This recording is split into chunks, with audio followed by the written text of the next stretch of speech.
This president, I think, has exposed himself as a guy over and over and over again who has a deep-seated hatred for white people or the white culture. Here you have a black president trying to destroy a white policeman. I think he's genuinely revved up about race. You know me. I think he is genuinely angry in his heart and has been his whole life. I think he is a racial opportunist. I had a dream. I had a dream that I was a slave building a sphinx in a desert that looked like Obama. He has a problem. This guy is, I believe, a racist. And after that, they're going to go after Oreos.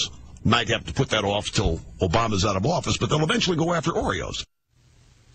No, the racial divide in this country didn't disappear when Barack Obama was elected president. And no reasonable person has expected it to. But it is somewhere between eyebrow-raising and breathtaking to have such blunt, unvarnished race baiting so forward in our national political discourse right now. And the type of race baiting to which we're being subjected is fairly specific and fairly consistent. The argument that the president hates white people, for example, which you just heard Glenn Beck make on Fox News, that it's he, the president, who is racist, that argument dovetails perfectly with the arguments made against Supreme Court nominee Judge Sonia Sotomayor in the far more genteel setting of the United States Senate. Many of Judge Sotomayor's public statements suggest that she may indeed allow or even embrace decision-making based on her biases and prejudices. A wise Latina. Your wise Latina comment. Already prejudiced against one of the parties. Allow biases and personal preferences. She said that a wise, quote, a wise Latina would more often than not reach a better conclusion than a white male. And that ethnicity and gender can and even should have an impact on a judge's decision-making. The language of our Republican senators is less blatant than the language of professional conservative talkers. But the theme is the same.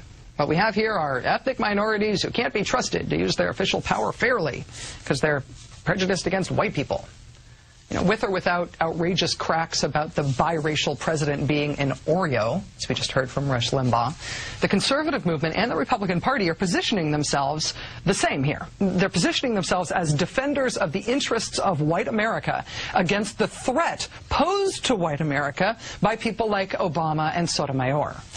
Are white people in America enraged by having a black president? By the success of people like Obama and Sotomayor? Is there outrage that being white in America no longer guarantees you monopolistic access to the positions of greatest power in this country? There must be some, certainly, but whether or not this race-baiting political tactic succeeds in the 2000s depends on whether there's enough of that kind of tappable white outrage out there to compensate for how bad it makes these guys look to be seen spewing this kind of overt racial invective. Joining us now is Melissa Harris-Lacewell, Associate Professor of Politics and African American Studies at Princeton. Melissa, thanks very much for joining us tonight. Apparently your audio, I have been warned, is a little hoopty, so I hope you don't mind yelling about this topic. I can certainly yell, although then I'll probably be called an angry black woman. And since I have a white mama, maybe an angry black Oreo, but I'll yell. It's fine. Can we get wise in there somehow? Wise as an insult? Wise, angry black Oreo. Okay, I can do that, yeah. All right, well, let me ask you here what you think the strategy is behind so many figures on the right calling the president racist. Well, so, you know, as a political scientist, you always want to start with the assumption that a political party, whatever choices it's making, are trying to seek office, right? So we've talked about this a couple of times, and I've tried to think about how this is somehow a strategy of the right or a strategy of an element of the GOP to somehow gain office either in the midterm elections or, you know, more long-term for the presidential race.